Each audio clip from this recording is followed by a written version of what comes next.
Hello everyone, I have decided to come back to India. Yes, मैं अपने देश, अपने घर इंडिया वापस आ रहा हूँ एजुकेशन मिनिस्टर धर्मेंद्र प्रधान का रेजिग्नेशन मांगने के लिए। इतने दिन से आप सब देख ही रहे हो कि हम सोशल मीडिया पर आवाज उठा रहे हैं कि पेपर लीक के कारण जिन नीट के बच्चों ने सुसाइड की और जो लाखों स्टूडेंट्स की मेहनत बर्बाद हुई है, उसके लिए तो धर्मेंद्र प्रधान को रिजाइन करना ही चाहिए।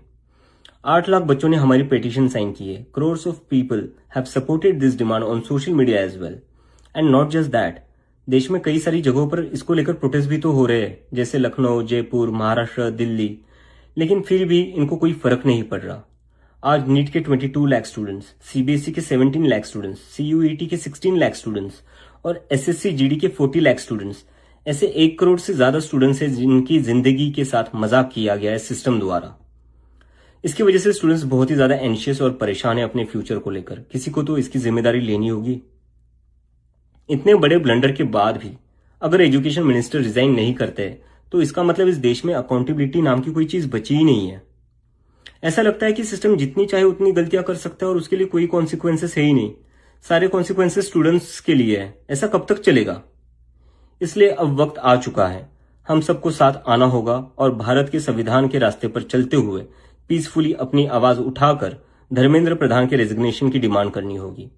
अगर हम सब साथ मिलकर आवाज उठाएंगे तो जरूर इनको हमारी बात माननी होगी। मैंने डिसाइड किया है, मैं 6 जून सैटरडे सुबह दिल्ली आऊंगा। आप सब मुझे एयरपोर्ट पर मिलिए। हम सब मिलकर पार्लियामेंट स्ट्रीट पुलिस स्टेशन जाएंगे और वहां पर जंतर मंतर पर एक पीसफुल प्रोटेस्ट करने के लिए परमिशन मांगेंगे। इंडिया का कॉन्स्टिट्यूशन हमें राइट देता है कि गलत के खिलाफ हम पीसफुल तरीके से अपनी आवाज उठा सकते हैं। उसी कॉन्स्टिट्यूशन के अकॉर्डिंग हम अपनी आवाज उठाएंगे और मैं उम्मीद करता हूं जितने भी कॉकरोच जनता पार्टी के सपोर्टर्स हैं और जितने भी स्टूडेंट्स और यूथ इस सिस्टम से परेशान हैं, वो इस प्रोटेस्ट में शामिल होंगे।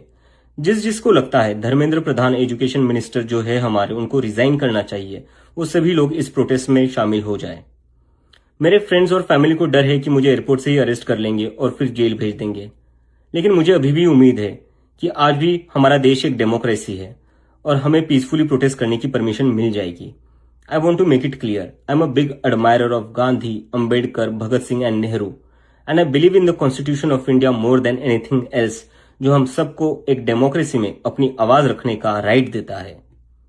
और रही बात जेल के डर की, हम कब तक डर कर जिएंगे यार? ये देश किसी एक पार्टी का थोड़ी ना है, ये देश तो हम सबका है। हमारे फ्यूचर का सवाल है, हमारे फ्यूचर बर्बाद हो रहा है और ये अब हम सबकी जिम्मेदारी है कि जब भी इस देश में किसी के साथ कुछ गलत हो तो हम सबको आवाज उठानी चाहिए in a very peaceful and democratic manner. मैं चाहता तो यहाँ यूएसए में जॉब लेकर आराम से रह सकता था। मुझे पिछले कुछ दिनों में कई जॉब ऑफर्स भी आई है, but I am not gonna take it as I have decided to come back to India because I love my country and I really want to do something for my country. हम सब आज जो कुछ भी है वो सब इस देश ने हमें जो दिया है उसी के कारण है और अब हमारी बारी है अपने देश के लिए कुछ करने की, क्योंकि अगर हम आज कुछ नहीं करेंगे तो कौन करेगा? कब तक हम वेट करेंगे? कोई और आएगा, आवाज उठाएगा और हमें बचाएगा। सो जितने भी पीसफुल और कॉन्स्टिट्यूशन को मानने वाले कॉकरोचेस है, let's all come together to save the future of millions of students. Thank you.